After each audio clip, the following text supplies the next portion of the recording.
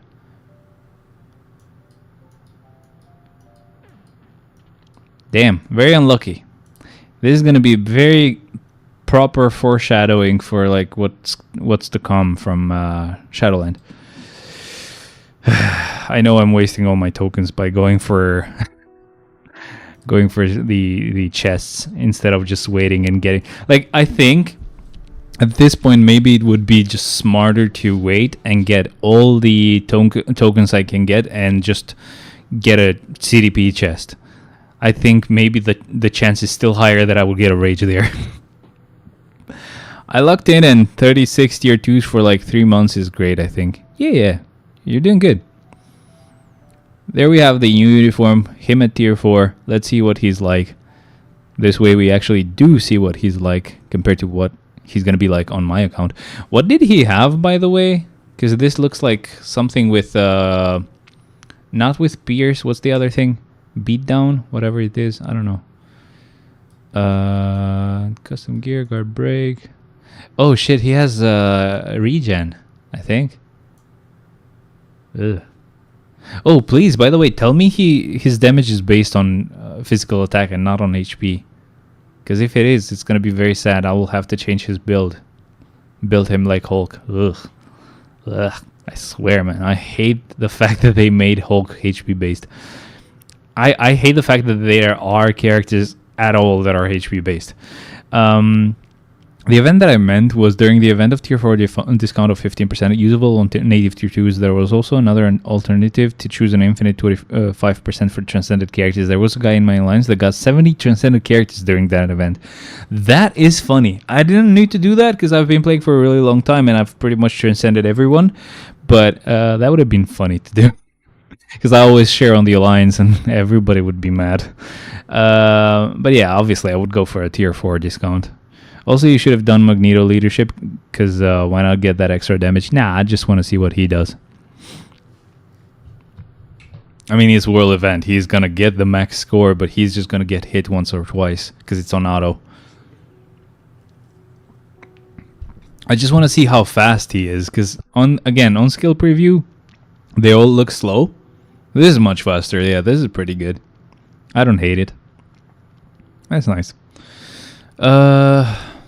What are you guys gonna do, man? Are you gonna get that selector or are you gonna be stupid? Of course you're gonna get it, but which CDP are you gonna go for? Go for, not gopher.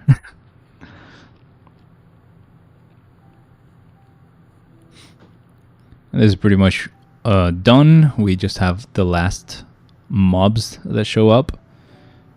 and there should not be anyone else. But yeah, we're getting hit quite a bit.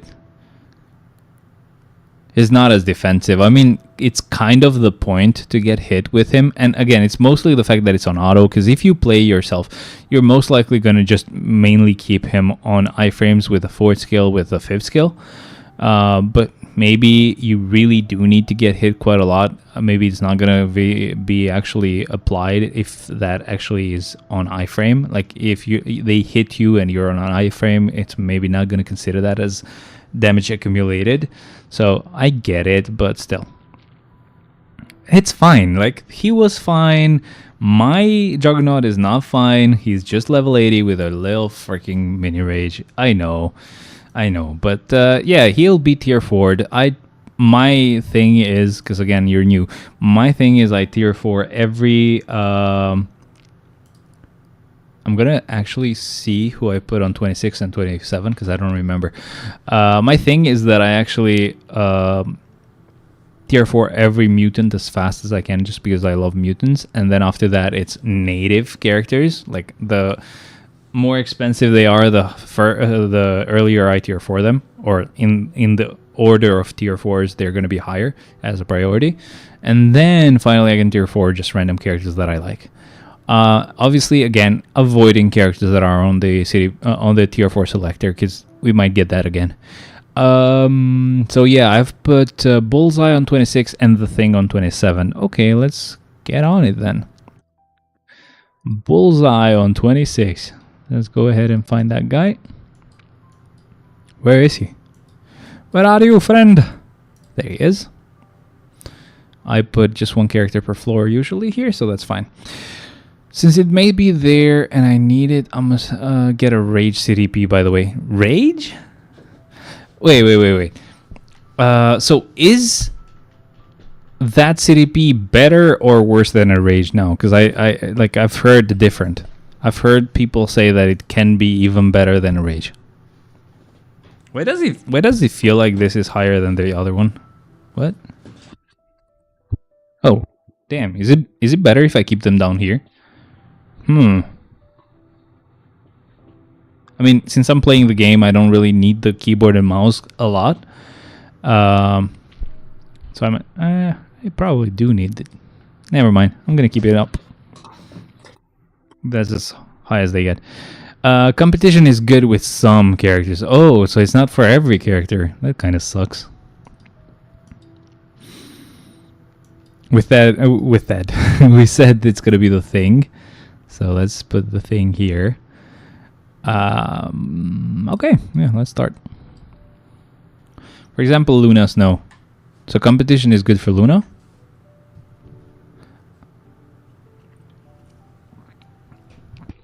In my eyes, or with the way that it was explained to me, I thought it was gonna be just as good as a Rage or better.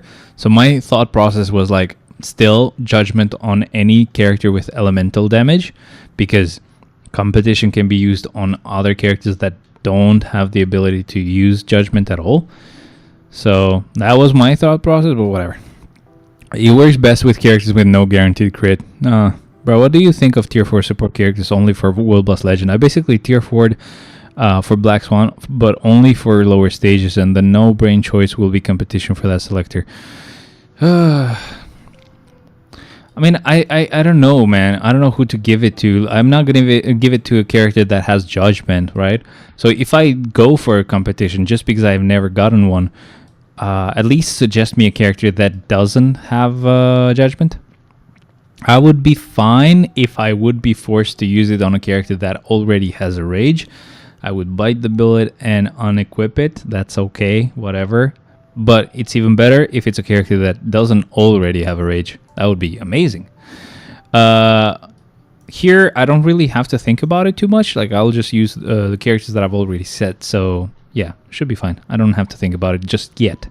I will start to think about which characters to use only after floor 35. So,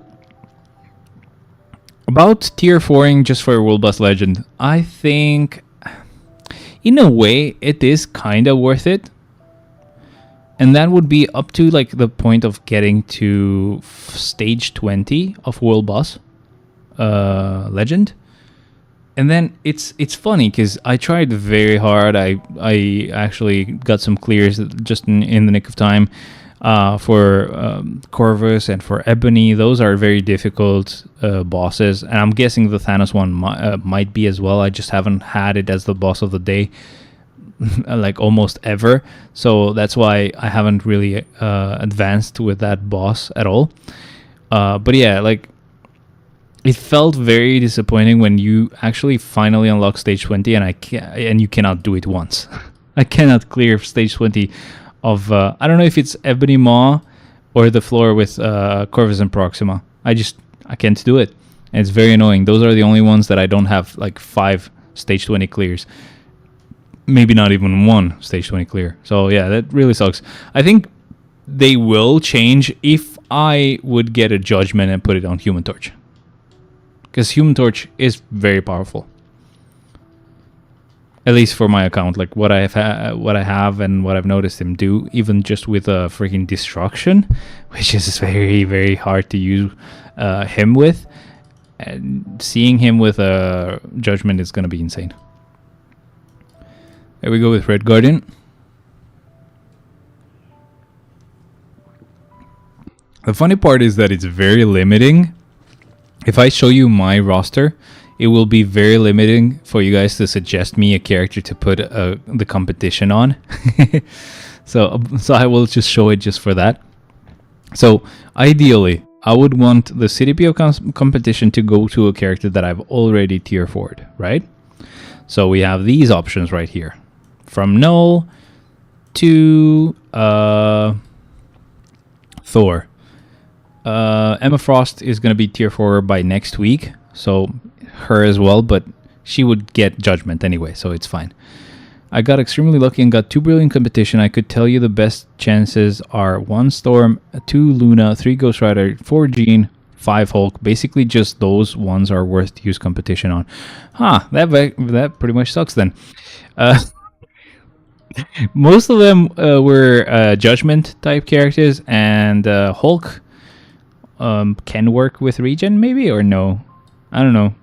I have him at level 80, so I don't care then. I guess I would go for a rage then, not competition. I don't know. So like Null, I already have a rage. Sentry, I already have a rage. Gladiator already rage. Warlock already with rage. Quicksilver already with a rage. Odin already with a judgment.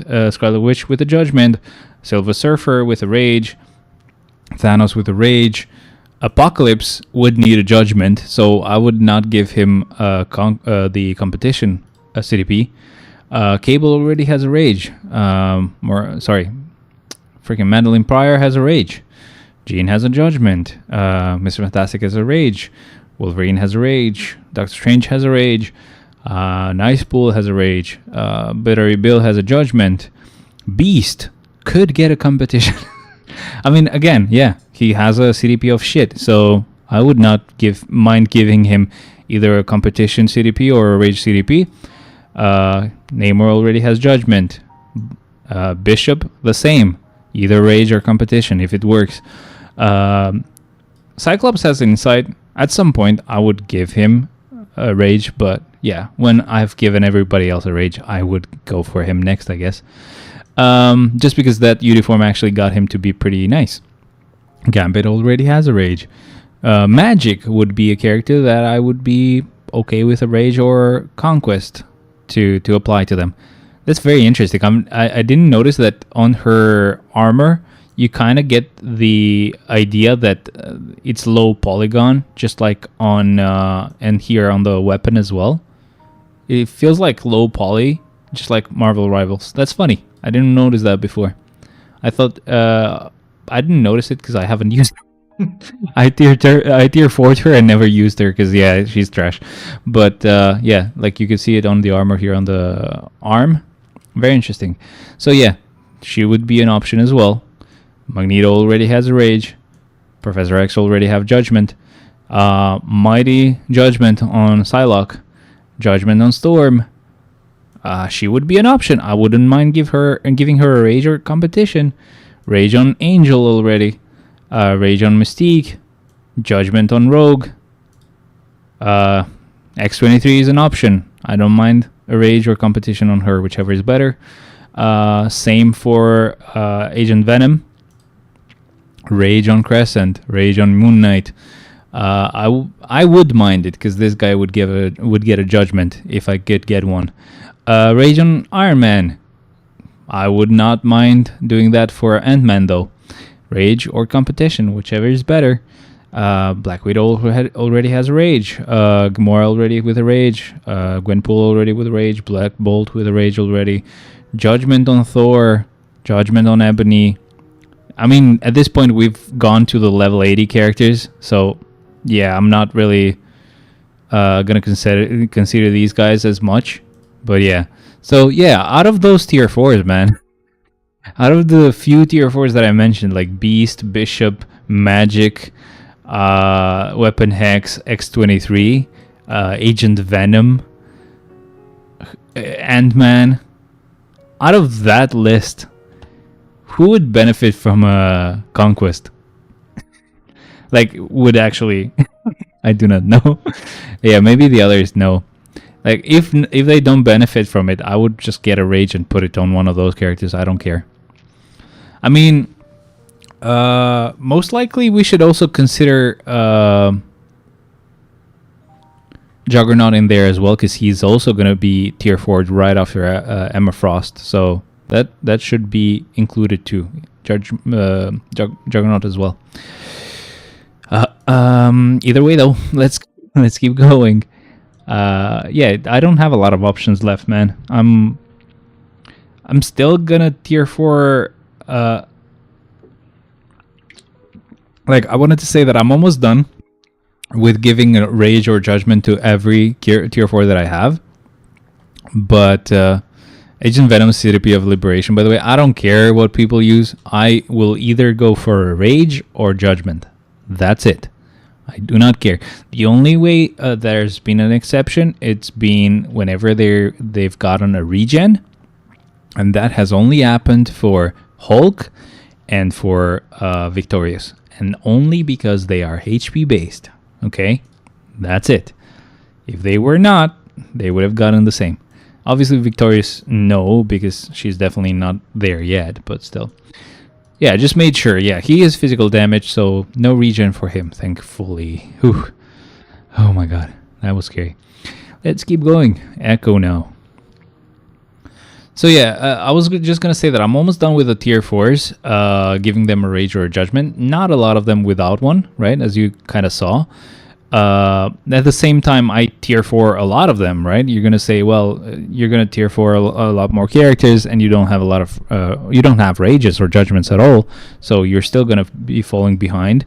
But technically, what I'm doing right now is I'm pretty much slowing down quite a lot on the amount of characters that I can tier 4 every month, because previously I would use any chance I got, like the Alliance store, the Shadowland shop, the Timeline Battle Arena shop, the Otherworld Battle shop, pretty much anything that you could get your hands on, like I don't know, what's that, Soul or Carbonadium for, I would do it, right? And I would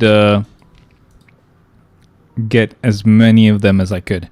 But now what I'm going to be doing is I'm only going to get Carbonadium and Soul from here. Hier är fler hon vars då till. På mig vars då fly. Percham pred mo. So the only ones that I'm going to get Carbonadium and Soul from is going to be zombie mode, because I don't have an option to get a CDP chest here.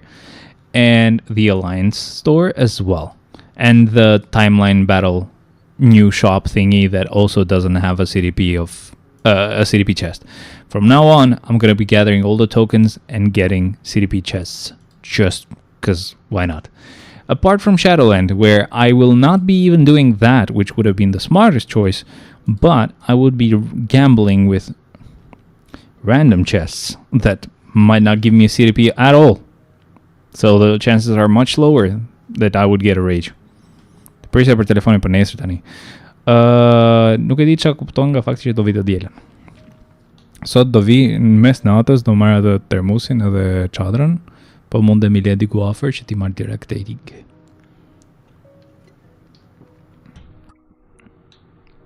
Okay, so we're on to the infinite floors. Let's keep going. It's funny how many level 80 characters and tier 4s that we have right now. I pretty much don't use a lot of tier 3s or transcended characters. I mean, I don't use any transcended character that's not level 80. And I only use, like, I don't know, 27 tier 3s that are not level 80. And that keeps going down every update because we just keep getting more and more characters to level 80 and tier 4. That's pretty cool. But yeah, that's the fact that I'm doing that I'm slowing down the amount of with the amount of characters that I'm tier 4ing. That might help me catch up a little bit because for me it would be better if I could actually get not only my tier 4s to have rages and judgments, but even my level 80 characters, because they are already improved quite a lot that way. So yeah, that would be what I would do. So yeah, it really would suck though, because again, CDP chests are most likely gonna give me a transcendence, a freaking I don't know, patience, a regen, an authority, an energy, fucking destruction, and nothing that I would actually want. I need materials, that's why I'm slowing down. Yeah, I'm only slowing down just because, Andy showed me like freaking 4 CDPs in 2 weeks, right? So that's the only reason why I'm actually slowing down. But sadly, I don't have his luck. So most likely I'll never actually see those kind of results. So, oh well. Now I'm gonna be reviving or reusing. Who are we gonna get to reuse this week? So we got in total we got like 4 characters that got improved, right? There was Ghost Rider, Dr. Voodoo, Juggernaut. Actually, it might be 5, right? Yeah, I think it's technically 5. So this week we should reuse Ghost Rider because he has a judgment, and either Juggernaut or Dr. Voodoo. I'm guessing Juggernaut because he's a mutant. I like mutants. And then next week we are gonna reuse Dr. Voodoo, and I would say Black Knight, but he's just tier 3, so it doesn't matter who I would reuse as well. I think it's fine. I would guess most likely next week I would also reuse Emma because she's gonna be tier 4. So yeah, that makes sense that works. Okay, that's how we'll do it. But I will use level 80 Juggernaut and level 80 Dr. Voodoo as the last level 80 characters that I have. For now, I'm just gonna skip them because usually I would just use whoever would be last here, right before level 70 characters start. But I'm just gonna skip that for quite a long time till we get about here, right, where I don't have any level 80 characters left. That should be a good floor to test them on. It's not gonna be the highest, but it's not gonna be floor 39 and floor 40. Because yeah, she's also like a recent character, but I do end up using her very early on because she's just down there on the list. Pretty low there on the wrist actually. Wrist? I meant the list. Boss mode. This is gonna be very easy. It doesn't really matter what type of character I use, so we're gonna go with Taskmaster here, and of course it gives me the type that I'm gonna be at a disadvantage with, but again, they're level 80 characters, it doesn't matter, they're always gonna be much better. But yeah, I'm hoping, I really am hoping. How many CDPs does that give us? That gives us a CDP chest from Otherworld Battle, a CDP chest from what's the other game mode that gives you a CDP chest? Fuck. I mean, Shadowland is one, but I'm not gonna get it from Shadowland. Timeline Battle Arena does give you a CDP chest, so that would be one to consider. She's pretty low on the wrist peak. Not gonna lie. Hey, I was right, I guess. I forgot to list only villains. Sorry. It's Dr. Doom. Okay, no problem. I forgot what I just asked. I asked something and I forgot what it was. Oh boy. This guy has low IQ, man. I'm sorry.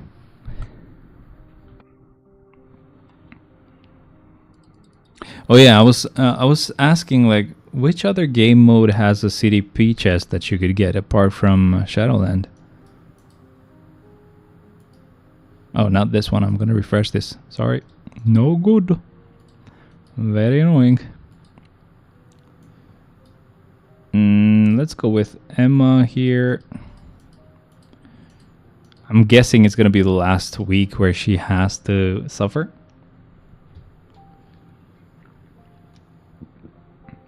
I mean, realistically, we're only missing out on Otherworld Battle as a way to get tier 4 materials, and on Shadowland.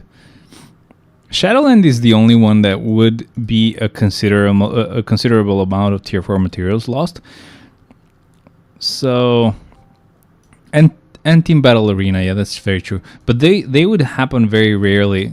The only one that would be pretty often would be Shadowland, but that's also that also had a limit. So I would say I don't lose out on a lot of tier 4 materials. Maybe. I guess I shouldn't really worry about it too much. I still should be able to tier 4 characters around the same type of pace, just a bit slower, but not much slower, you know. Let's go with Ella next, and that might give me a chance to catch up. So that should be, right? I know you don't get enough materials to actually get one CDP chest a month, right? But that should be one CDP chest from Shadowland. No. Shadowland, as I said, I'm going for random CDPs. At least for a while, I will do that. And then if I get very, very mad, I will just start gathering tokens and just going for CDP chests in general. Not going for those random chests that might or might not give you anything. And then, so we have that. So we have Timeline Battle Arena that gives you a CDP chest. We have Otherworld Battle that gives you a CDP chest. And then what else? Yo, spot appeared. Where? What? Where? What? What did I miss? What?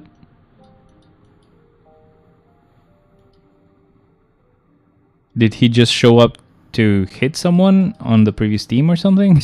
Because I didn't pay attention.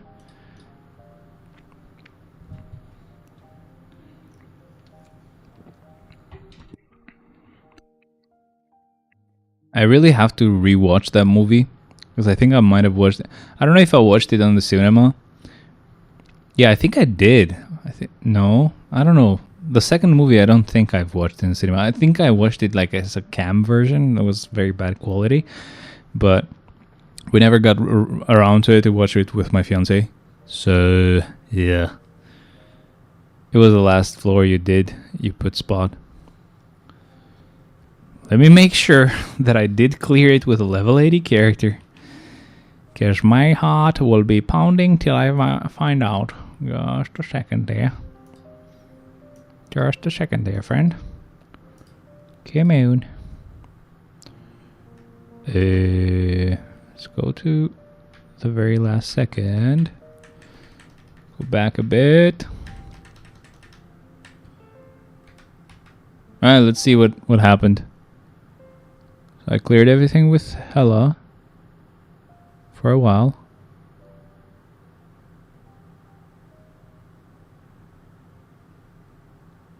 You mean just because I put him on the team? Because I don't see him do anything.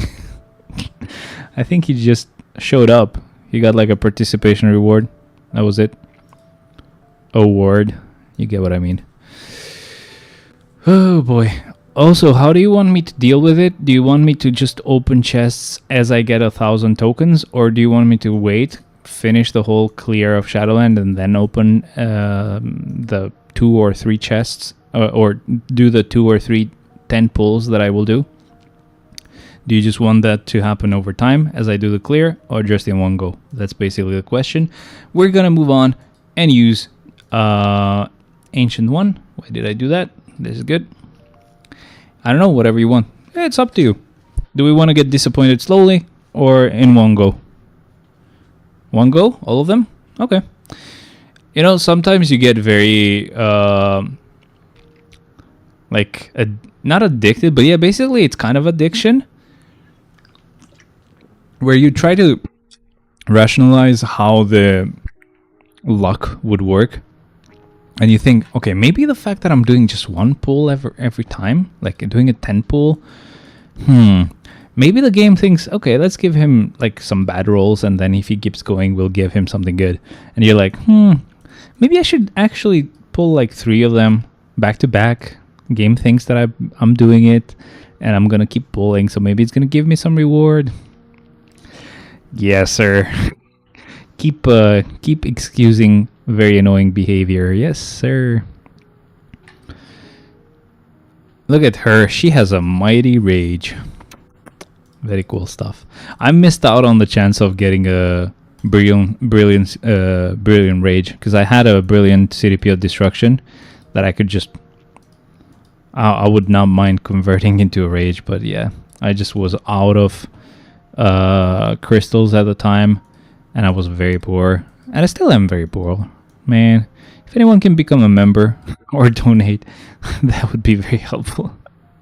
Let's go with Venom. I would like to use Miles on another floor where I could go against villains, because he does more damage that way. But yeah, let's go with Venom. It's gonna be just as nice. Boom, boom, and lastly, boom. They're all dead. There we go. You think I have money? I'm just kidding, man. It's fine. How old are you, by the way? Let's keep going and use Luna here. It really sucks that I don't have Luna at tier 4. Like, she's a pretty crazy character. But I never had the chance to actually tier 4 her. And I say that it sucks because she has a premium, uniform. But I never had the chance to do it because I keep getting updates where we have a mutant getting a tier 4. What age do you think I am? I don't know. I have no clue. That's why I'm asking. And we're going to go with... wait. Let's not do this floor. What the hell? I don't like doing rumbles. And that's what it'll give me. Just rumbles. Yay. Alright, this should be fine. We're gonna go with Ebony. Why not? So I just keep getting updates where we get mutants and they get a tier 4. And I have to tier 4 them because... Take a guess. I mean, you could be anywhere from 24 to 37. Just because I'm gonna play it safe, and that's my analytics. That's what my analytics say, so yay. That's gonna be my guess. Let me know. Let's go with Miles here. Yay, that's a good floor. Because it's all villains. If you are patient, you're gonna get below, I don't know, 20? 21? You're stupid. I'm not. Was not plus 10. 21. How are you playing on your PC? Tell me.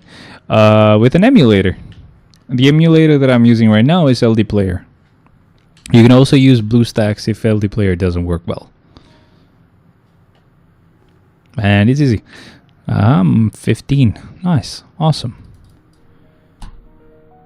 Brother, easy floor. You will see that pretty much all Shadowland will be on this stream, and every other stream that I do is gonna be this. Me clearing it in like 2 seconds. Sadly, that's how it is for me at this point. It's very easy. I don't hate it, to be honest. I kind of still have fun with it. It's just mainly because I get to talk to you guys. But yeah. Also, Ali, welcome. Thank you very much for being here. Please join Discord. There's a link above. I could paste it again if I still have it copied. Yes, I do. Thanks for joining. Subscribe here. And yeah, let me know if you have any questions, anything I can help with. There we go, using Electra. This was one of the very like crap uniforms that we got this year. Her and Daredevil got very crappy ones, and I'm hoping Juggernaut is not getting the same treatment because he felt kind of dumb on ranked battle. We'll have to see. Yo, that was a bit annoying. Stop flashing, bitch. Alright, 52. Hero again. Okay. At least these makes the clears much faster though, so it makes the whole stream much faster. You don't have to stay for too long. I know with your attention spans, this is actually pretty insane that you're actually paying attention this long. I'm being mean, I know, I'm sorry. Something random that I found out. So I know you guys are new here, but I was watching Dexter's newest season, right? Dexter New Blood, and I was like, "What the hell? This ending sucked." So I searched on Google. I'm like, "Am I the only fucking one that hated this?" And I find out I enjoy it. Not gonna lie. I know what we need. A very difficult game mode. Yeah. I get it, but at the same time, I don't have time for that. So, we already have some difficult shit, and I still don't tend to actually clear them in a difficult way. So, the thing with this game is that you can have insanely difficult content, but you have the choice to not do them at a very high stage. You can do stage 1, right? Dexter sucks, not gonna lie. Yeah, and I was like, am I the only one who hates it? And then I'm like, oh shit, this video is from 3 years ago? This new season is old? I just found out like this month that it had a new season. I was like, oh shit. Turns out it was not that fucking new. But yeah, it really sucked. I was enjoying it. Like the new season was pretty good. Up to the point where everyone changed personalities and became and made choices that they would never make. And someone died from a bullet ricochet. Yay! To be K-pop Demon Hunter was good, not gonna lie. What? K-pop Demon Hunter? What the hell is that? Is that a game? Is that a series? Is that a... I have no clue what that could be, to be honest. I have no clue, man.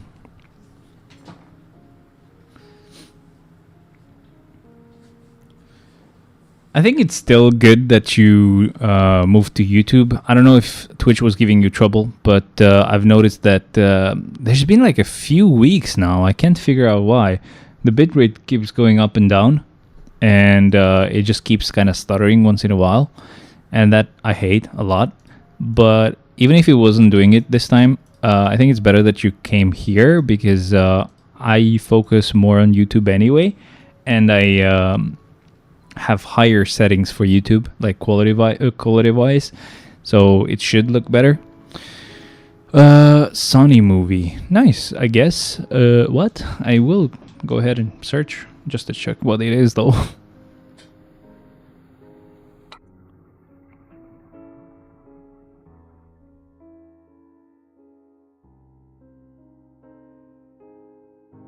Okay, never mind. That was weird. It was laggy. I don't know what happened, actually. I don't know why it's like that. Randomly, one day, just decided to start stuttering, and I never understood it. I mean, for a while, it wasn't even streaming at all, and I had to change some settings, and it still, like, kind of worked, but then it was very stuttery. Actually, now I remember why. So, after a week of a vacation this summer, right? With my fiance and her family, I came back home and I noticed that there was this ongoing issue. Well, not ongoing, but it took a while for them to actually understand that it was ongoing. But yeah, there was this issue where I would have pretty annoying high ping, and the upload would go very low in speed. and it was very annoying. Like I couldn't stream, so I was like, oh fuck. Contact my ISP. Takes quite a lot of time, and they still fix it, kinda. Because I was worried that I broke it, because I was like moving shit around. I changed the layout of my room, and I thought I was like pulling on the fiber cable too much and maybe broke it. But yeah, it turns out it actually got fixed. Until a couple of days later, when it happened again, and then a couple of days later, it happened again and again and again and again. That went on for like 2 weeks, maybe, or maybe more. Then it was fixed, but Twitch was never the same.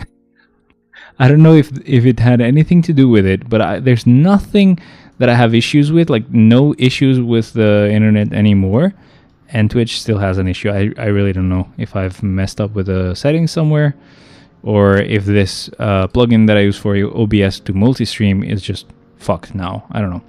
It was so popular, my girl said, you need to watch this with me, and I said no until I was at her house and we watched it. Poor you, you actually watched something at her house? Oh boy, that sucks. But yeah, still. Oof. The only Korean stuff that I've liked is when it's been serious shit. Drama stuff, maybe kids shit, I never really liked them. Never ended up liking them. But there's been some very serious like Korean movies that I've been like, oh shit, they can do some very good stuff. There was a random movie that I have no clue what it was called. It was in the cinema. It was just like an action movie, bro. It was like pretty much serious cop or whatever, like going through some very fucked up shit. Man, good movie. Never figured out what the name was. I was not interested at all when I went there, but then I liked it, and I never ended up like actually reading the name of the movie because I went in not caring about it.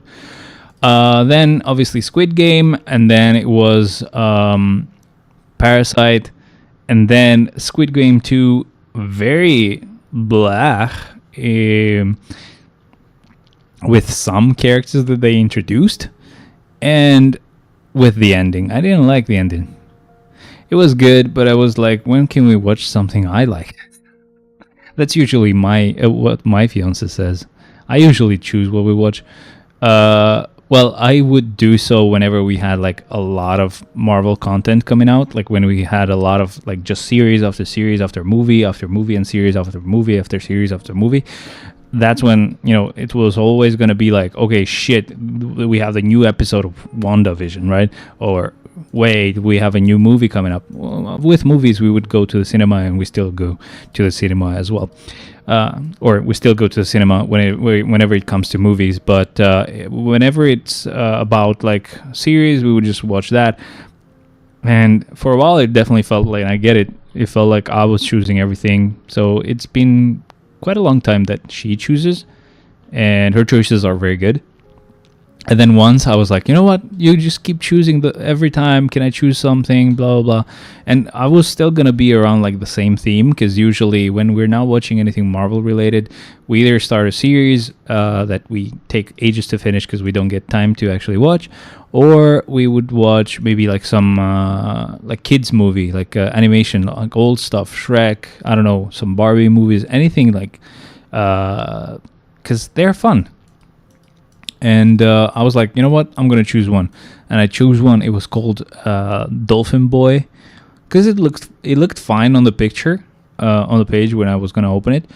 And man, was that like the most baby made animation, not baby made, but made for babies animation I've ever seen.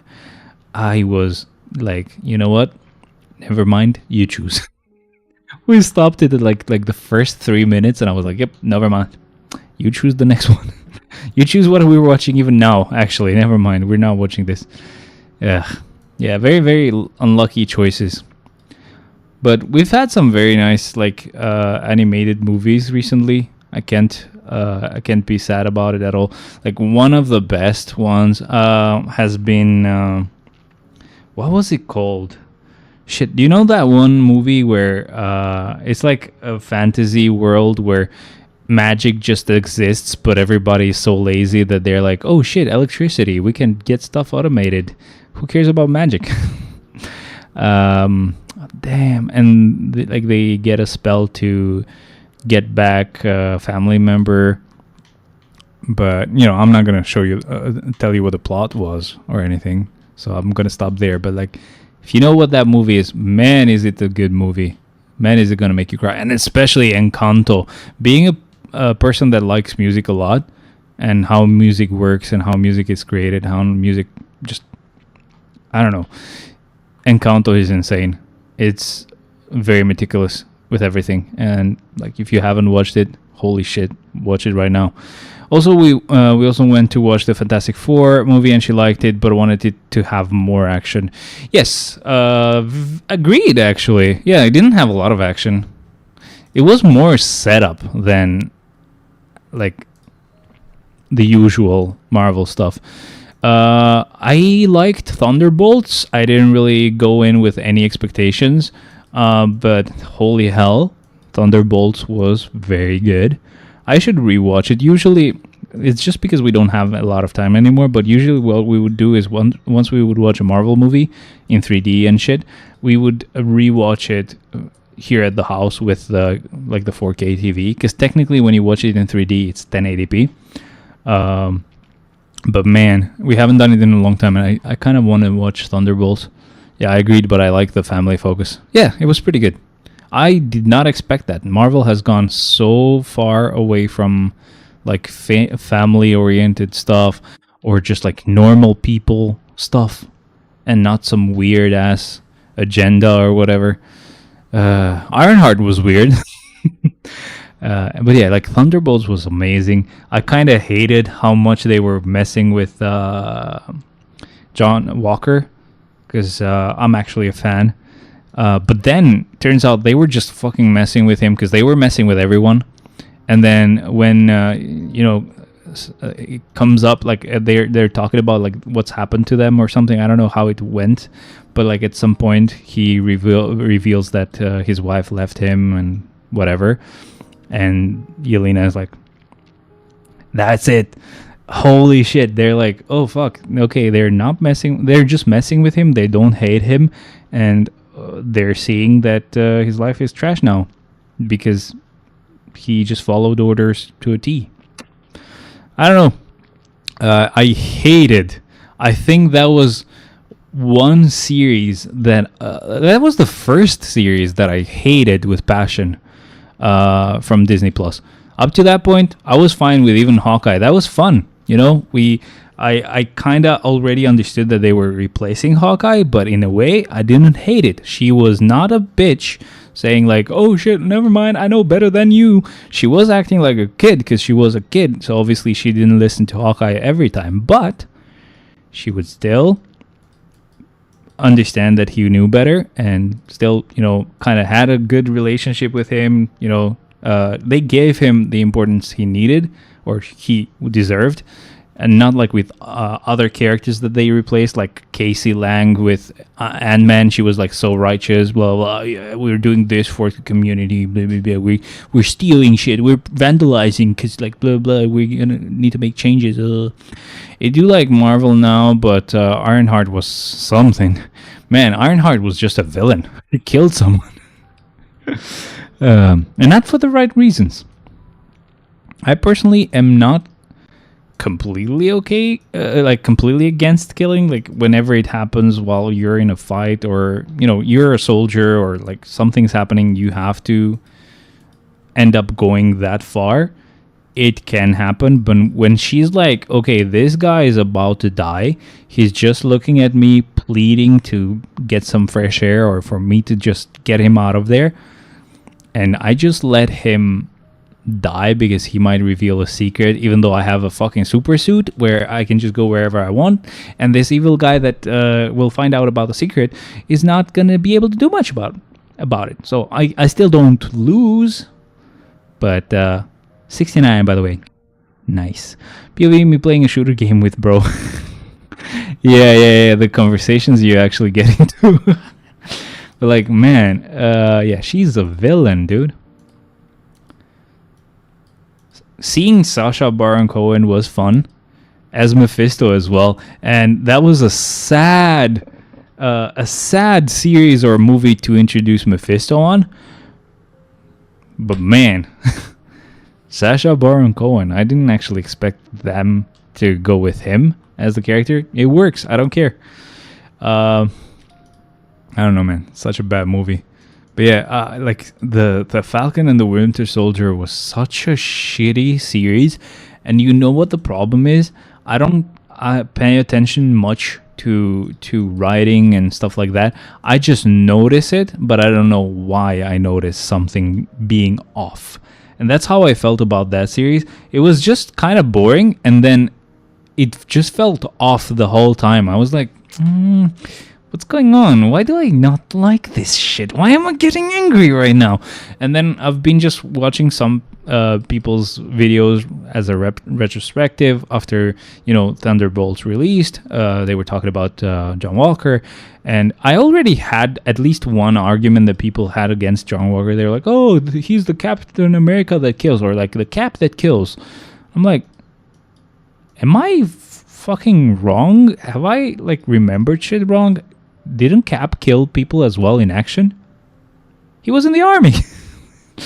And and then when watching these videos, they actually point out a lot of scenes that just made me feel angry or bad, and I didn't really understand why, because I like music and it does affect me, and obviously music gets used quite a lot in series and movies, and they put some music showing that they're being heroic while beating up John Walker after his friend died to get his shield, even though they didn't want the shield before, but then they want it now because they're like, oh, no, now I want it because you're having so much fun with playing with my toy, so now I want that toy. Like, fuck off.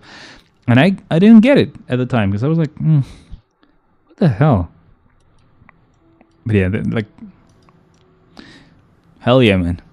Such a good character. And the fact that he was still being so positive on Thunderbolts, I was like, guys, can you please listen to John Walker? He's actually making sense. He's actually trying to get shit done. Come on, Thunderbolts, be a team. This guy is actually saying something right. Something that's right. He's actually coming up with some plans. He's getting shit done. And then they actually do start working as a team. I was like, wow. I'm getting closure. And shit is finally fitting in the right, like pieces are fitting in the right slots. And I'm like, huh, this is relief. This is how it feels like. But yeah, it's very insane, man. It took so long for them to kind of get their shit together. And I think, by the way, Cap threw a shield at 50 miles per hour, according to a YouTube video I saw, and holy, that could kill somebody. And go like, yeah, I mean, that shield is fucking deadly. It's just, obviously, it's the MCU. They're not going to show messed up shit, but like, if you apply the same logic of the boys on Marvel, most of them can just kill people easily. And they do. Come on. Like, again, Cap was just no like special type of superhero, right? He just had enhanced strength, enhanced durability, and healing and stuff, but he was not insanely powerful like Thor or whatever. Still, I don't know where I was going with that. Never mind. I actually don't know why I started saying that. I probably had a point to make, but it's gone now. Fire element attacks are extra effective. This week we were going to revive him, so yeah, it's time to actually use him now. But I was going to say something before I read your chat, because I didn't want to forget to read your chat. That's why I kind of stopped, and that's why my train of thought is gone now. Ugh. Oopsies. What was I going to say? That's so bad. Yeah, this was easy. He just also gets an extra advantage by them taking more damage when a fire character attacks them. So it wasn't much of a show of his strength, but still. Let's go with Blast here. I'm trying to see if I can remember what I was talking about. Holy shit, I forgot.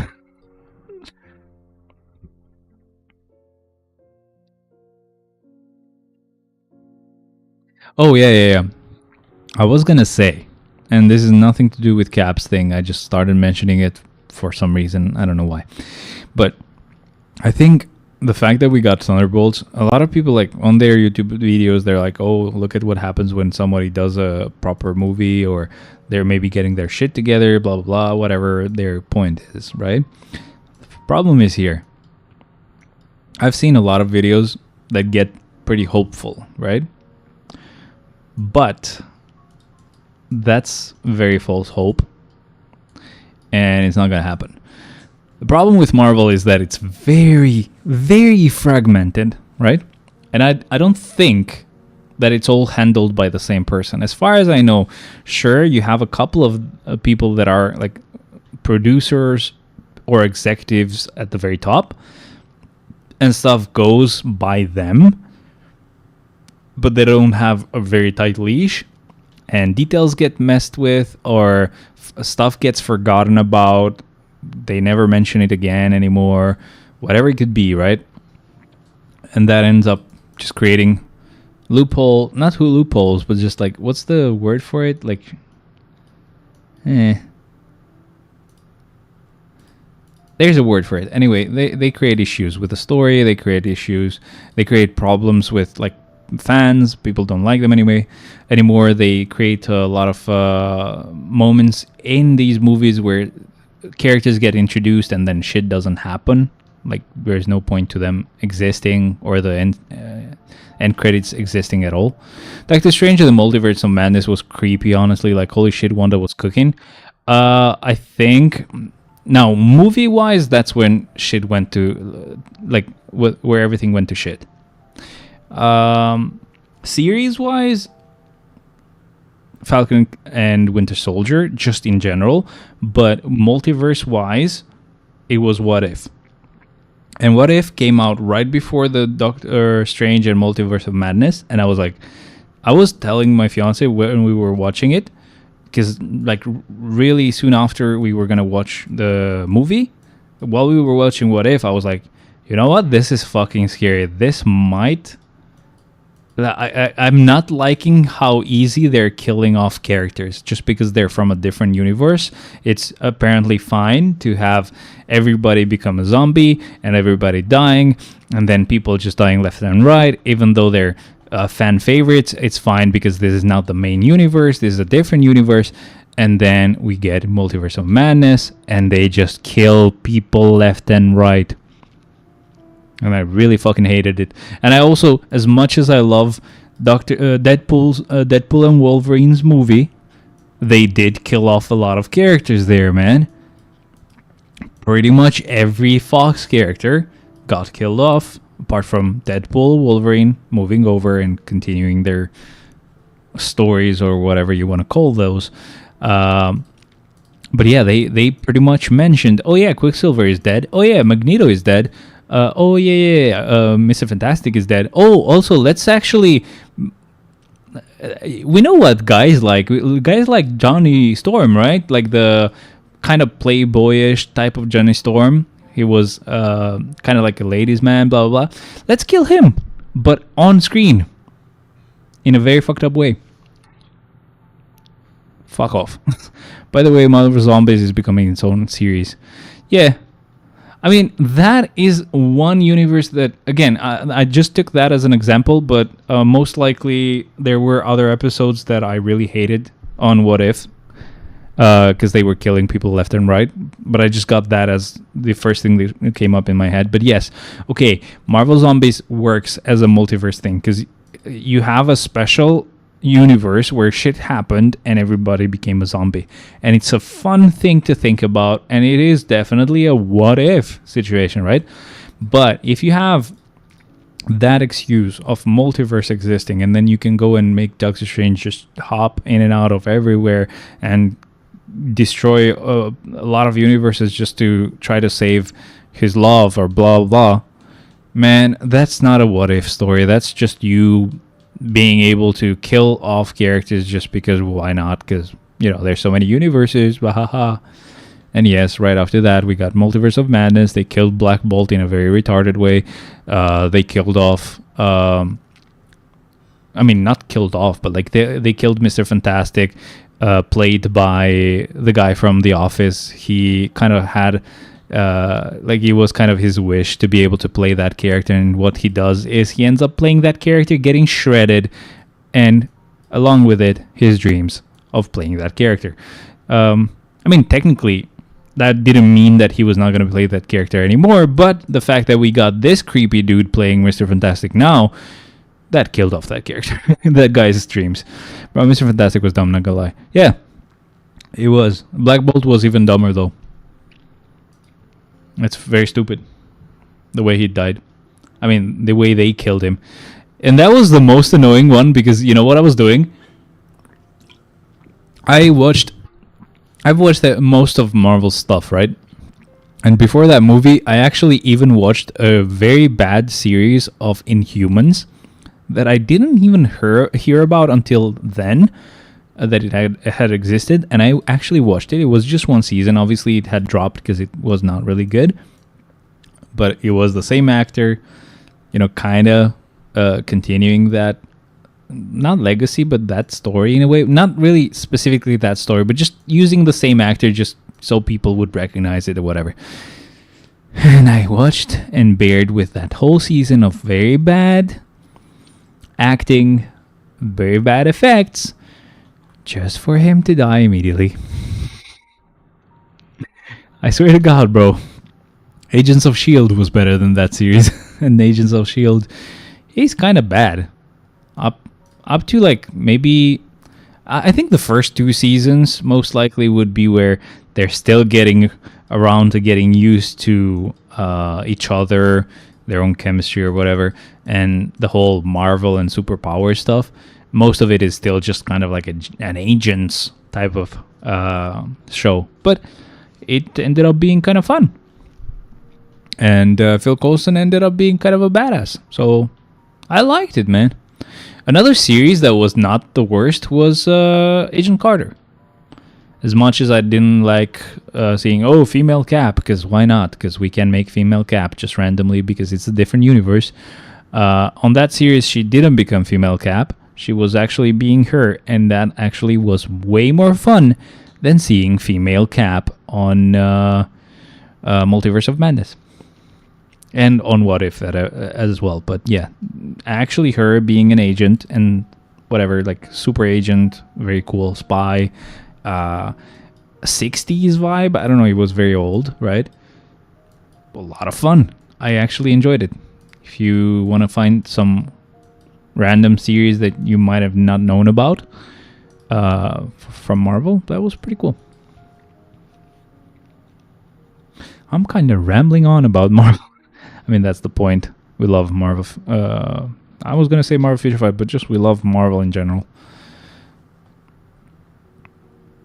I think out of all the MCU craze, I'm just happy that we ended up getting a good PC game out of that. The Guardians of the Galaxy game was actually very nice. I liked it so much. It was a good game. The Marvel's Avengers game had potential, but they treated it like this game. I swear to God, it felt like they had taken the team that works on Marvel Future Fight and just went like, okay, what do you guys do? Let's do it here. So we're taking notes. Just start. And they were like, okay, so we just get people to play these missions daily, and we give them some chests with some gear up kits and stuff like that. And they were like, okay, great. Let's do the same with missions that take like an hour or maybe like 30 minutes up to 40 minutes, or if you want to get everything, maybe an hour. Let's do that, and then give them the same rewards that you give these guys with a mobile game with like a 2-minute mission. And then they're like, I don't know why we had to shut down the game. Not a lot of people were playing it. The only time I would play that game was when a new character was getting introduced or like joining the game. And I would just play it for one stream, just doing their short story. And then... Just a sec. Thank you.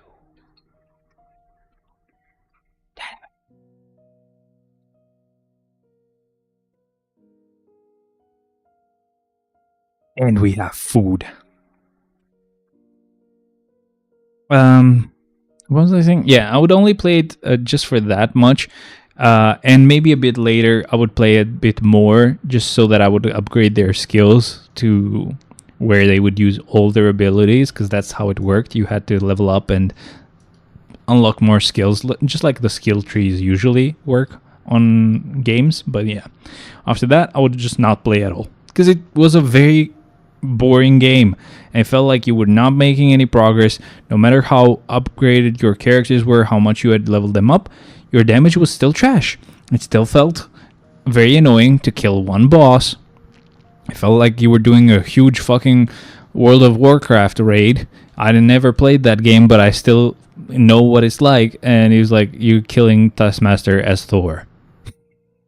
And it's taking fucking billions of hits. And you're 4 players live actually doing it, and you still don't have enough damage.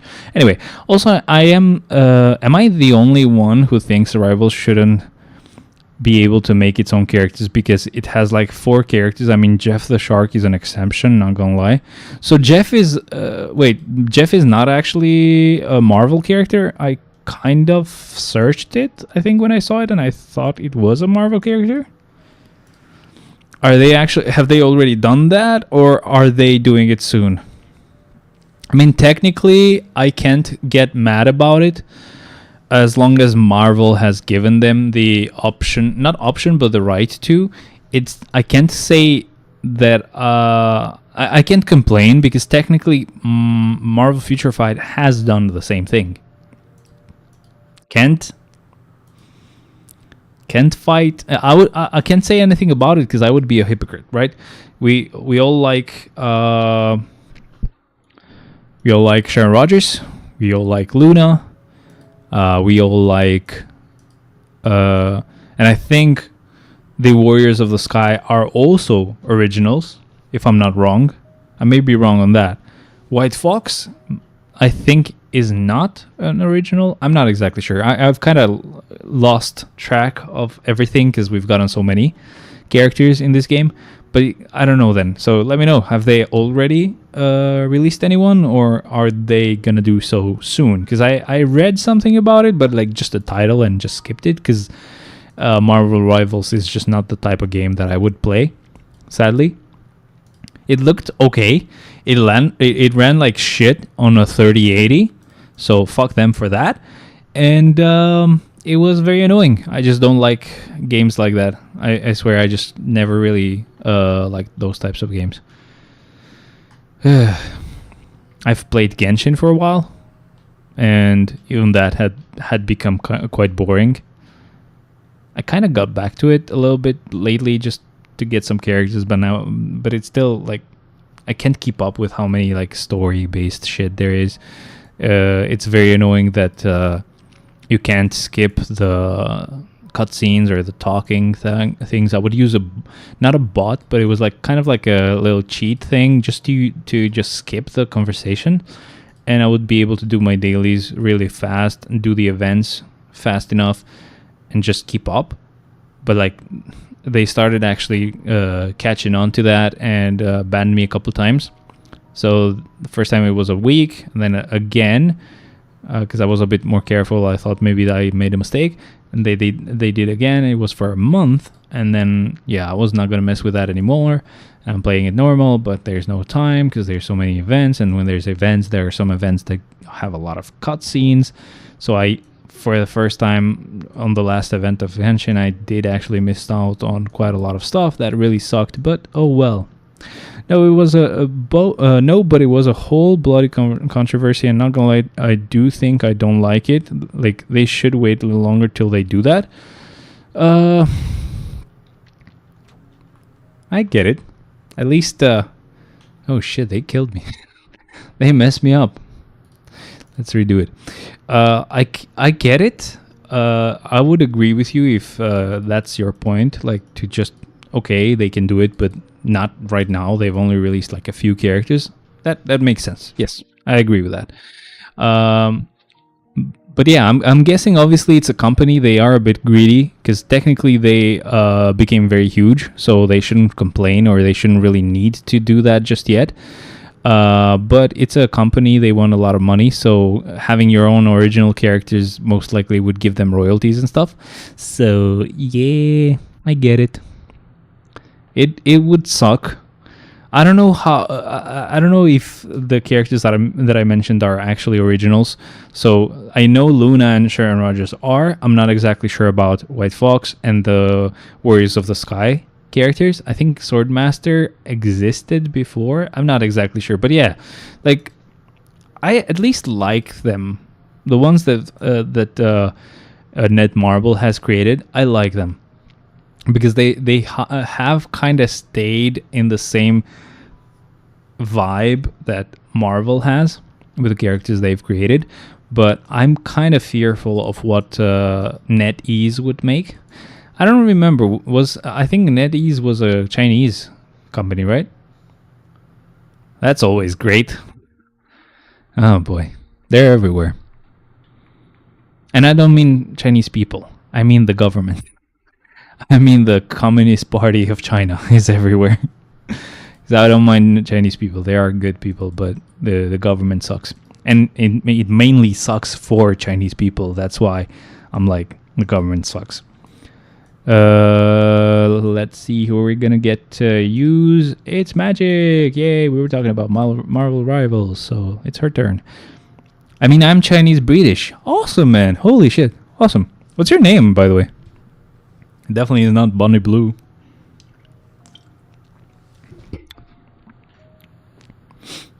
Are you Chinese from your mother's side or father's side? And also, do you watch the China show? I just recently was finally able to finish all their podcasts for the China show, and I'm strongly thinking about maybe becoming like a member on Patreon for them, just so that I can unlock their other podcasts they have, and then obviously stop paying. That side, and no, I do not. Oh, okay. So basically, it's like this podcast of two people that have been in China as, foreigners, right? Not Chinese people. One from South Africa stayed there for like 14 years. One from America stayed there for like 10 years. And then, yeah, they just pretty much show what their life was like at first, how it was nice for a while, and then they were kind of getting not followed, but yeah, in a way, kind of tracked just because they would make YouTube videos, but they were not making bad YouTube videos or anything to show it China in a bad light. The only thing they were trying to do is just, like, maybe show awareness to stuff that kind of sucks for Chinese people. And yeah, then at some point they get kind of tipped off by some people that, you have to leave, shit's getting bad for you, like, and they have to leave, whatever. But they keep track of whatever's going on in China. They understand the language and whatever, and they show what's happening in real time, or for real in there, because most of it gets scrubbed or hidden because no one really understands Chinese, and even when they do, unless you're really paying attention, shit will actually disappear really soon after it becomes viral if it's bad. But yeah, they are very funny as well. They're very nice. They have a lot of insight. They were the first ones to break out like information about COVID happening, so they have been helpful in other stuff. My life started in the sweatshop. I was making clothes. It was forced labor, but it was fine because I became the boss of one. Huh? I think you're joking at this point. You're 15. Shut up.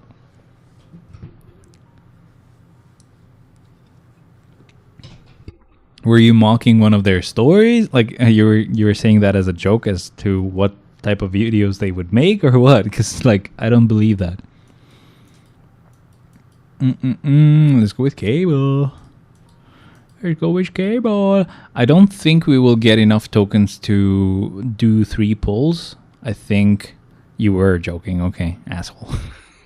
I was like, what the hell? It kind of could be possible. You are 15, but I mean, by 15, you should probably... you're probably thinking about retiring. That's how long you've been working on a sweatshop. I was walking with labor in China, bro. I was like, you're joking, but at the same time, again, I was trying to make sure because if you start at 3 years old, at 15, you probably are a manager there. Oh boy. Oh man. Oh man. But yeah, you should definitely check out that channel. The China Show. It's the name, and yeah, they just bring awareness to shit that the government does because they're assholes. And again, it's just obviously, again, still obviously in a way to also show people that don't understand Chinese what's happening there, but mainly to also kind of protect Chinese people because what's happening there is happening to Chinese people. It really sucks. Wave mode. Supervillain. Okay. Let's go with Magneto. We don't have a lot left. Yeah, I really don't think we will get enough tokens for a third temple. I don't think we have a lot of floors left. As far as I know, we do like 117 floors, which leaves us with 22 floors times 30. That's 660. No, that's not going to be enough. That's going to be like 2,700-ish. I got food, but as nice as it is, because it's warm, I will sadly not be eating right now. Just because it's a very messy food. It's very good, but it's very messy. And yeah. I do not want to put you off, my friending. Right after we become good friendings. Right after you actually finally... Ni Nao? What? Is that Ni Hao? No. Is that how H is written? I don't think Chinese has like a way to write it in Latin letters. I don't know.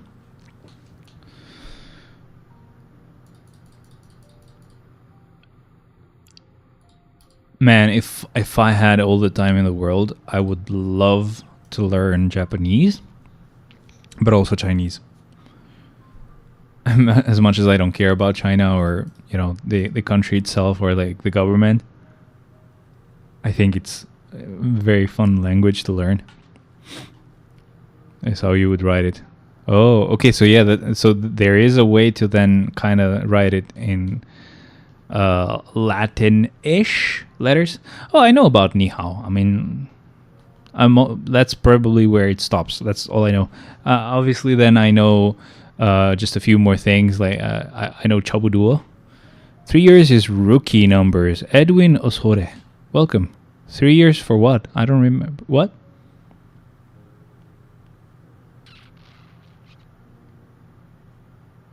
Did I say something about 3 years and I forgot it? I'm sorry. But welcome, Edwin. Here you go. You can join Discord if you want. Thanks for being here. Hope you enjoy yourself. Let's keep going. Blast types have an advantage. We'll go with... oh, that's a rumble. Never mind. We're skipping. Chabuduo, I think that's like when you say that something is done in a half-assed way, right? I'm probably saying it wrong, though. Obviously, because I'm not Chinese and I don't know the language at all.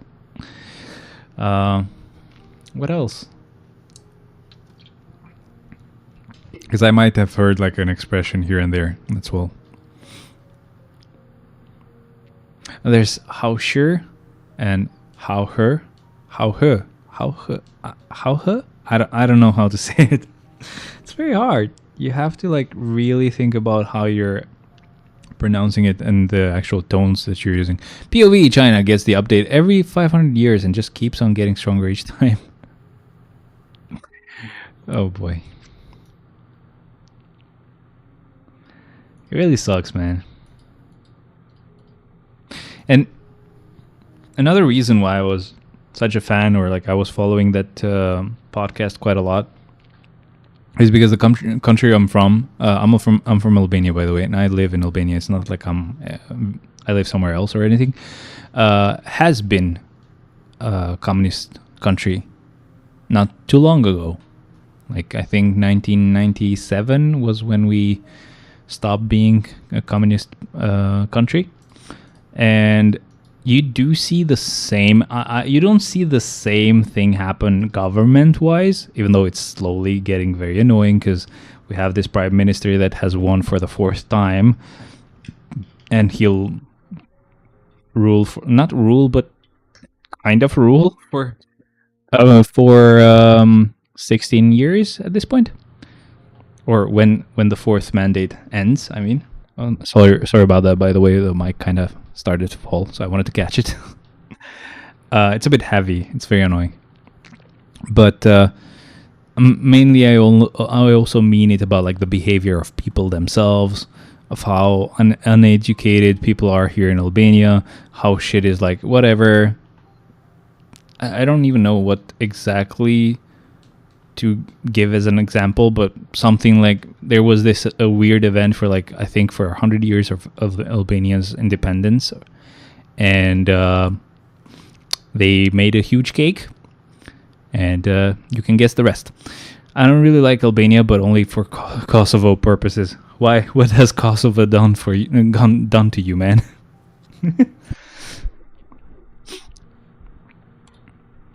(101) Relay mode, females have an advantage.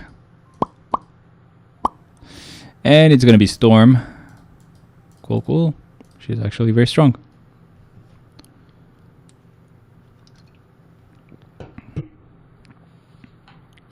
I never liked it, to be honest.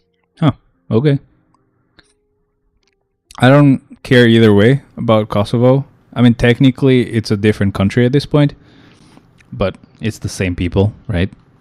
But they're more advanced than us because they were under the rule of Serbia, right? And they had advanced quite a lot compared to Albania, which kind of fucking sucks. And I mean it in like how much advanced shit is here. Like, I don't know, paying with your card, like using Apple Pay has just become available this year, by the way. Google Pay has been available for a few more years, but only with select banks. There's a lot of Google services that don't exist here because, again, like it's such a... And it's the same thing. It's half-assed shit, man. Do you want to know a fun fact? Albania has the most bunkers in the entire world. I live there, bro. I know it. Hey, boy. It was one of our... you just got Google Pay. No, we just got Apple Pay. Google Pay has been around for a bit longer. But yeah, like there's a lot of different services that just don't exist here. But like even the companies themselves, they are very half-assed. Like this year I started working at a company as a IT specialist or kind of like head of IT in a way. But also I do IT audits, or at the moment I'm learning to do IT audits with a professional that's done them for a long time. And we had the chance to actually audit the same bank for two different countries. So one for Albania and one for Kosovo. And I shit you not, bro. We send a request, right, for some documentation that we need, like a list of stuff that we need. And we send them a folder structure. This is how we like it, right? We have separated every folder with every document that you need to put where you need to put it, right? With the Albanian side, we got stuff slowly, randomly. We had to ask for the same thing like 3 different times. It was never pointed out, oh, it's already there, but you have to check on a different sheet, whatever. It was very confusing. It was very annoying. We got the same, or we sent the same request to the Kosovo version. They not only provided everything immediately, or in one go, apart from stuff that we might have asked for extra, but like from the request list, they gave us everything, and it was all in its own freaking folder, just like the structure we gave them. Holy shit, they are pretty serious and professional with what they do. So I cannot mess with them about that. But like Albanian companies or banks that we've audited, yeah, they've been very messy. The whole country is just very messy, very corrupt, just like China. I mean, like, you're out of a communist regime. China is still under a communist regime, but like, we are out of a communist regime, and like, corruption is expected. It's normal. I go to the hospital with my mother to get some sort of medical report, so my fiance can stay a day at home, or 2 days. She's sick, she can't come, I have to go. My mother has some money in her hand. She's like already ready to give them some money. I was like, don't do that, hide that. If he plays games, then maybe we can try to give him a bit of money. I talked to the doctor. It's not even our doctor, it's a young guy. He not only gives us what we wanted, he actually is very polite, very nice to us. It's expected. They're like, okay, it's gonna happen. I have to have the money ready. I have to give it to them because they're not gonna give me what I legally should be able to get because I'm sick, right? Also, Albania is the third poorest nation in Europe. That might change. Wait, the UK is a fun country to the north. You have a bunch of Scots to the west. You have the Irish and Welsh, and in the center you have England. Yeah, that's very true. Also, Albania is the third poorest nation in Europe. That might change, not immediately, but I've noticed that there's a ton, and I mean a ton, of foreigners here in Albania right now. Like, to the point where it's very fucking annoying. Like, I'm not gonna lie, bro. I don't like this shit. Like, because it really messes with people that live here. Like, they keep saying, oh, tourism is so great, it raises the standard, and it improves their country, blah blah blah. No, bro, it's gonna improve the businesses, and I'm gonna get fucked, because right now you have people paying a lot of money because to them this is like, oh, this is actually pretty cheap compared to what I pay in the US. But for me, it's like, holy shit, everything gets expensive because these guys can afford it. Now I can't. Have you seen Poland's explosive growth? Wasn't Poland one of the very few countries that did not accept any refugees at all? Fucking amazing move, and yeah, pays off. Either Poland or it might have been Hungary. I'm not sure, but I think it was Poland.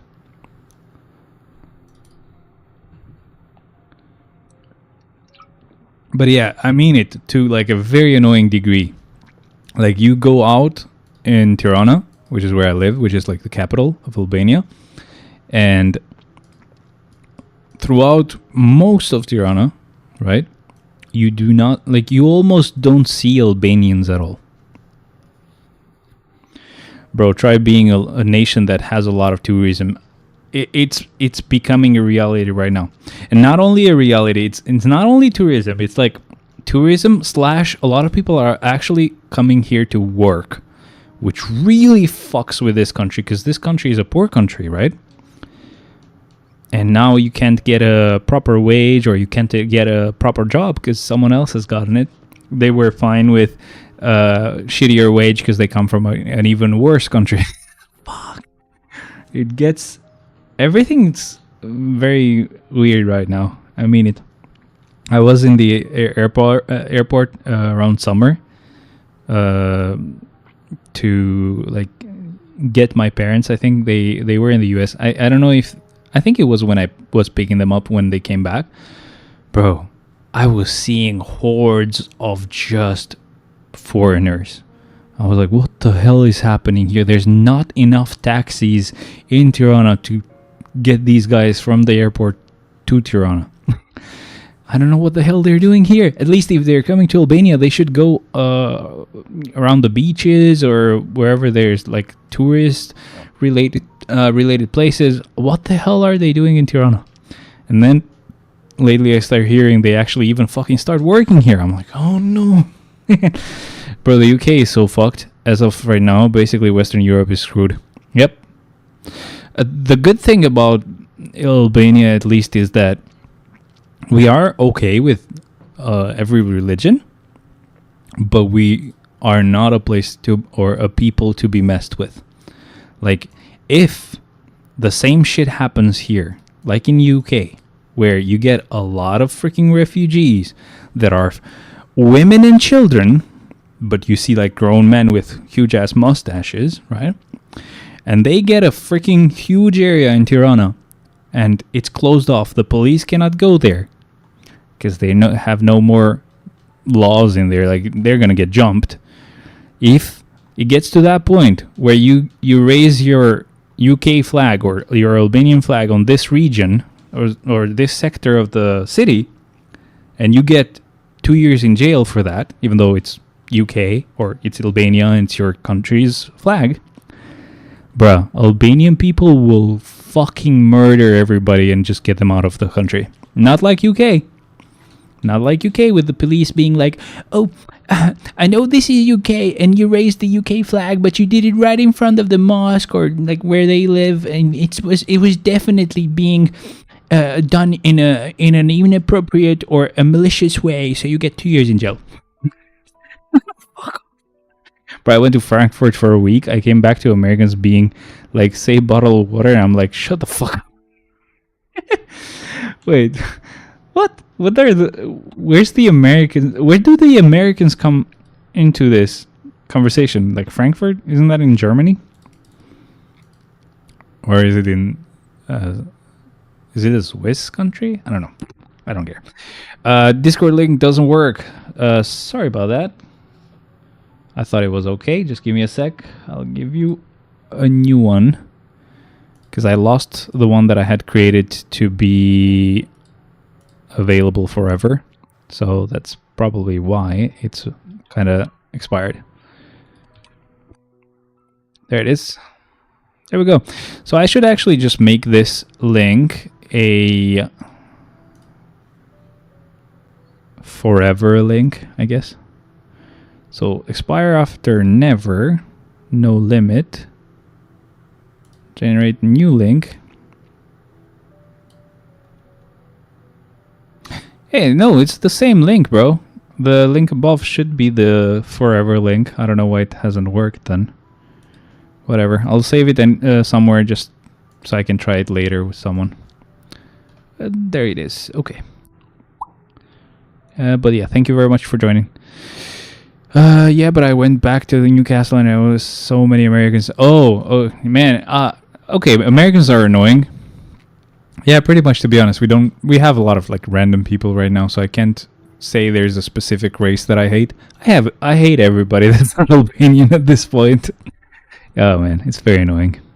Yeah, but I went back to Newcastle, so many Americans, and as we know, the British love America. Fuck no. I love America, to be honest. I do. I can't say I hate it. Like, if you live in a country that's not like New York or Los Angeles or, you know, Miami, like, if you're not going to a country that's just known for pretty much being very fucking populated or whatever, if you go to Michigan or something, or Detroit or something like that, man, it's actually very beautiful. My cousin lives there, my uncle lives there, my aunt lives there, my parents went to visit and they were fucking flabbergasted. It's amazing. But I had everything and everyone in the UK right now. Yeah, I agree. I'm happy that you feel like that, because I wanted to say something, but I didn't know if you were gonna be offended or something. But yeah, hell yeah, man. Agreed. It's very fucked up. And another reason why I hate everyone, every race right now that's not Albanian when they come over here. Another reason why I say that is because they, as I said, they keep affecting the economy. I was working at a job before this one, which is actually related to my field, but I was just working at a call center job, right? It paid well. It was super easy. I would work at night. There was like almost no calls, so it was a no-brainer. It was pretty good for me. They were taking people from Colombia. They were paying them more than us. They were providing housing or paying their rent.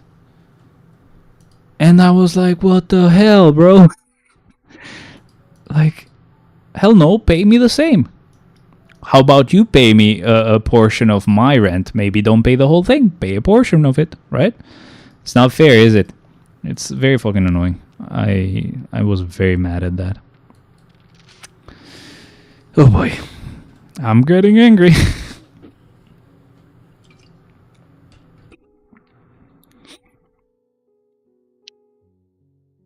I don't know, but yeah, I wouldn't mind living in the US if I had the chance. Right now, I most likely can't. My fiance doesn't want to. We have family here. She's worried about people here, so yeah. But if I could, if I had the chance to, I would do it. Villains have an advantage. We don't really have any villain left right now. Both of the characters that I was going to reuse are heroes right now. Let me just revive them, just so I don't forget. Who did we have? Juggernaut and Ghost Rider, right? Okay, so tier 3, that should be Ghost Rider somewhere. Wait, level 80. Here, okay, so Ghost Rider. And then Transcended, level 80. It was going to be Juggernaut, I think. These are not level 80. These are level 80. There he is. Okay, finally found him as well.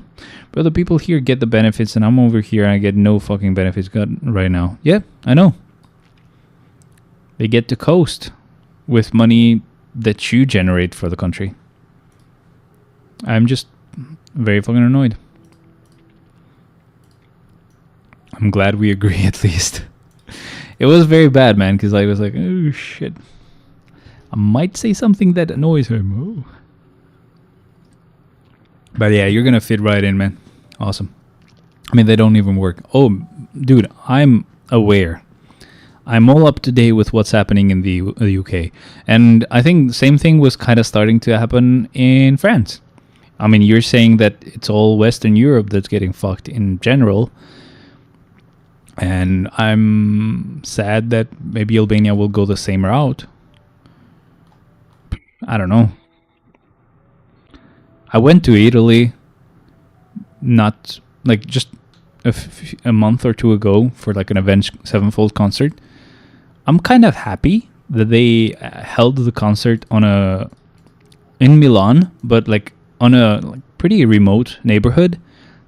The downside was that there wasn't a lot of businesses open. Like it was a bit hard to even find a fucking market to go to buy some water in. But there wasn't a lot of like random people, tourists or shit like that going around. It was going to be very sucky. When we went to the center, when we would get like a train or a bus, we didn't notice them too much, but yeah, they were there. It was annoying. I like the metro though. That was very, very fun. Coming from a country that doesn't have a metro, that was very cool. I've tried it in Greece as well, and that was very cool as well. The way it works in Greece is that you get this ticket that works for an hour and a half.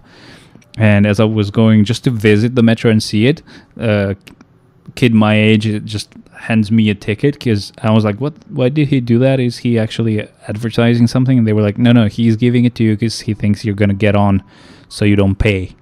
And you take advantage of that ticket because it's already paid for and it would be a waste not to use it. I was like, holy shit. I used to hate Greece, but apparently Greek people are nice. There's a whole thing about Albanians in Greece, so whatever. But yeah, in Italy it was a bit different. You would charge it for like, I think, an hour or 2 hours, and you could just ride the train. But like, it wasn't a shareable thing. You could give the ticket to someone, I guess, if you were not going to use it anymore. But yeah, it was kind of like a ticket you would have to recharge, so you usually would want to keep it. And there are like the people who are like, oh, we will essentially stretch the NHS to the point they can't help the people they need. The London Underground is peak. Is it actually good? In London, you take the train to fucking anywhere. Yeah, it was kind of the same in Milan as well. The nice thing was that you could actually even see universal types. I'm going to just refresh this. You could actually see, like you wanted to get somewhere, you would open maps, you would say, I want to get here. It would show you pretty much which train to get, how to get it, where to get it, what your stop was. If you're gonna have to swap trains, you would see it. It was very easy, and I'm guessing the same thing happens in London as well. But yeah, it was very good. It was my first experience actually riding the metro, so yeah. Outside of Greece, because in Greece we did do the same thing, but I didn't really notice much because I wasn't the one handling it. It was like my aunt, and I was just coasting and not really paying attention. I kind of like when I experience stuff like a citizen of that country. If in Paris, yeah, we were in Paris once with my sister, my fiance, my parents as well, and I was very annoying because they have this annoying thing that they want to do a lot of things at once, or like in a short amount of time. They want to go to different museums, and then in the evening we got to go to like this nice restaurant, blah blah blah. I kind of get tired of that. I really don't like it. Yeah, Juggernaut kind of sucks. I don't know the rotation. I might be doing it wrong, by the way. But like one day I was just trying to find a small part for a bike that was made by a French company, and I found they had like branches there, and ended up not getting it because of shitty fucking laws of, oh yeah, you have to have bought it here so that we can give you the part. Fuck you. I just want to buy it. Give me the part. But important thing is I had to walk like an hour to get there and back. And it was so cool to just walk and want to get to a store. It's like, I live here, blah, blah, blah. That's my favorite thing to do on a country. When I get to just walk around and just act like I'm a citizen there. That's very cool. This is going to be the last one. Anyway, I know who I'm voting in the next general election. Is it, what was his name? Farage? Nigel Farage, I think it's his name. I'm canceling the third skill too early. That kind of sucks. Probably lowering the amount of damage I'm dealing by doing that, but whatever. He's still very powerful. Sadly, I'm not actually tier 4ing him anytime soon, so yeah. Oh boy. Has he ever won before? I think there was quite a lot of stuff going on at some point with him in YouTube. Like a lot of videos were being shown to me. I don't know. Like they sometimes end up not really. No, but he's definitely going to win now. That's awesome to hear. I swear, man. Like if he actually does what he needs to do to get this shit sorted, hell yeah. Let's actually get our Shadowland pulls done, I guess. Wish me luck. It's gonna be bad. We can only do 2 10 pulls. I don't know, man. He's cooking labor. Is it worth doing this? Like, I'm not getting any CDP. I'm getting just trash rewards that I don't care about, when I could just be gathering it and using it to get a CDP chest, and there's gonna be a chance I might get a Rage or Judgment. Right? Ah, shit. Yep, definitely got burned. I got burned yesterday from the stove. I don't know if this is gonna be visible, but holy shit, is it fucking painful. And yeah, I will not be able to play guitar for a while, because I hadn't noticed it, but apparently this finger is actually at the tip, which is what you need when you play guitar. This other one was down here, so you could still kind of play guitar with it. I'm gonna try it either way. I can't stop playing. It's actually, I've gotten very addicted to it, so I'm very happy. But yeah, this was very fucking bad and not worth it. I don't know, man. Try to ask around and see if it's worth actually to keep doing this, or if it's better to just go for the CDP chest. Let's see if we get lucky with the last gear of Strange. I don't think so, but let's try it. Oh, finally! I've gotten stuck here for so long, dude. Oh, but it requires carbonadium. Good luck with that, bro. I think 160 is where I will stop, and I will work on a new character. I don't care. Good luck. I don't need you. All right, we're gonna move on to Null. I can't actually do it right now because I just used up my Godstones, but this is gonna be the next one I do. Holy shit! Wait, this is normal books, right? Oh, okay, that's fine. I was like, holy shit, does this require tier 4 books? No, it's just tier 3 books. It's a lot of Godstone for the first one, and it's going to be a lot of Godstone for the rest, and a lot of whatever the other material is, Demigurge or whatever. So it's going to be a bit expensive, but whatever. I will do it. That would be crazy if it did.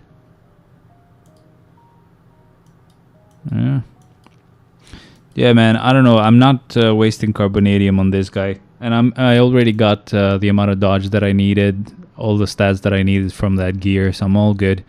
I'm just gonna be missing out on a bit more of the special stats, right? So there's this special stat right here. This could go a bit higher if I could get the next two upgrades, and I would get one upgrade for one of the other effects here.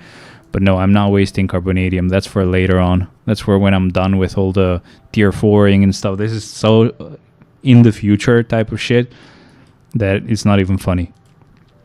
This is the kind of shit that people would be very angry about usually.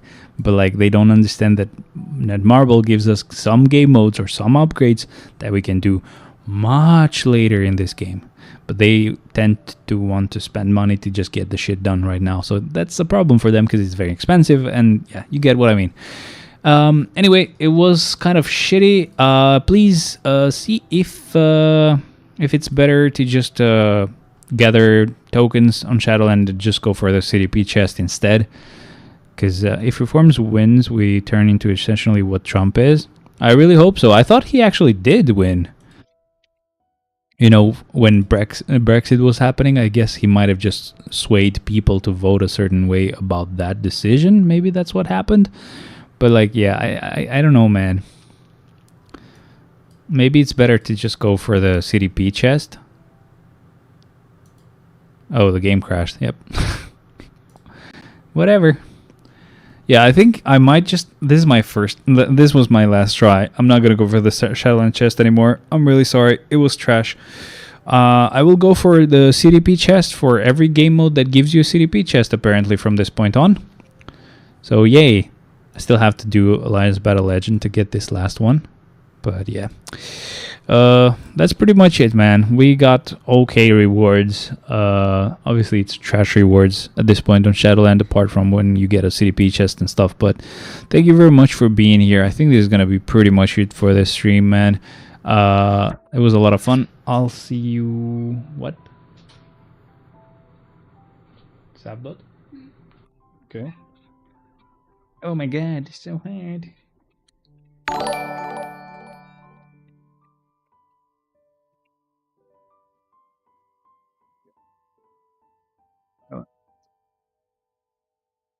Hello. I'm gonna keep talking on Discord, by the way. Hell yeah, man. Hello. Not sure if you're a bot as well. And that's how I will start stuff on Twitch, because Twitch has been very annoying with bots. But if you're not a bot, you can use the link on Discord to just join, because this is sadly when I'm actually ending the stream for today. Thank you very much for joining, though, and please just use the link. What type of bot? I don't know. I've just gotten bots lately. Just being like, oh, I like your content. I would like for you to follow me so we can talk. But yeah, you just use Discord. It's the link right above. Let me know if the link doesn't work so I can generate a new one. Join Discord, because whenever I will go live, I will actually post there and let you guys know. I also very rarely do like guitar cover stuff. So if you're into that, you can check out YouTube. It's going to be on Discord again. So everything will be kind of connected through Discord. Join there. I'll be having to leave right now. So thank you very much for everybody who joined. I will see you guys next time. It was a lot of fun, especially with Bunny Blue. Never got your name, but thank you. I'll see you next week. My voice is going out. Bye, guys. Only Julia can get botted while being a noob. Hey, Byron, thank you very much for being here as well. I almost forgot to thank you. See ya, guys.